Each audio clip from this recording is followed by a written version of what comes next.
Bonjour, camarade président. Bonjour.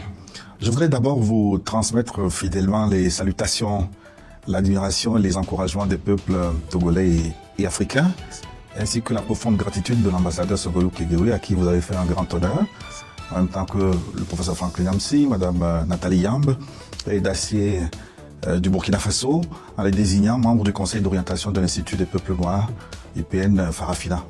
Soyez-en remerciés, monsieur le président. Merci. Ma première question, comment définissez-vous la contribution spécifique du Togo à la consolidation de l'Alliance des États du Sahel?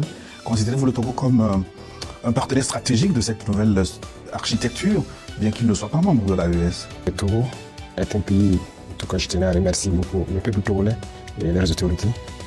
Je peux dire que le Togo est un partenaire plus que stratégique. Moi je ne parle pas de partenaire stratégique, je parle de pays, de frères. Parce que lorsque des gens cherchent à vous étouffer, à vous tuer, et qu'un frère peut vous aider, je pense que la fraternité ne dépasse pas cela. Et pendant les moments difficiles, le Togo a toujours pris sa position. Et jusqu'aujourd'hui, le Togo a sa position, sa ligne de conduite, qui soutient l'AES. Et donc c'est un pays frère, c'est plus qu'un partenaire. Voilà ce que je peux dire.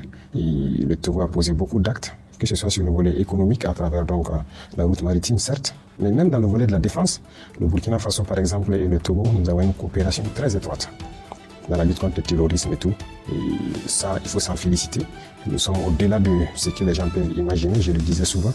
Aujourd'hui, les deux armées, les réponses les unes envers les autres, et les planifications ne sont plus au niveau étatique.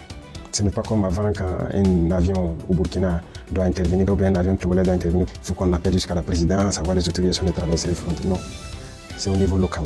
Ce n'est même pas l'état-major, c'est carrément au niveau local. Donc les forces cohabitent et tout. Donc vous voyez, c'est un partenariat exceptionnel. C'est de la fraternité, c'est tout ce qu'on demande. Et ce partenariat s'est renforcé, peut-être sans doute avec l'extradition de l'ancien président Paul-Henri Sandaogo Damiba. Oui, renforcé, c'est trop dit. C'était déjà fort. Ce n'est qu'une suite logique.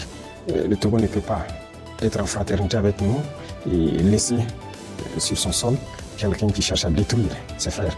Donc c'est nous qui avons souhaité que le Togo les garde depuis longtemps. Je ne sais pas, ça n'a pas commencé maintenant, mais à un moment donné, avec des preuves assez accablantes, donc les autorités togolaises ont décidé de le renvoyer pour qu'il ne soit pas un obstacle à notre avancée. Donc ça aussi, c'est à saluer.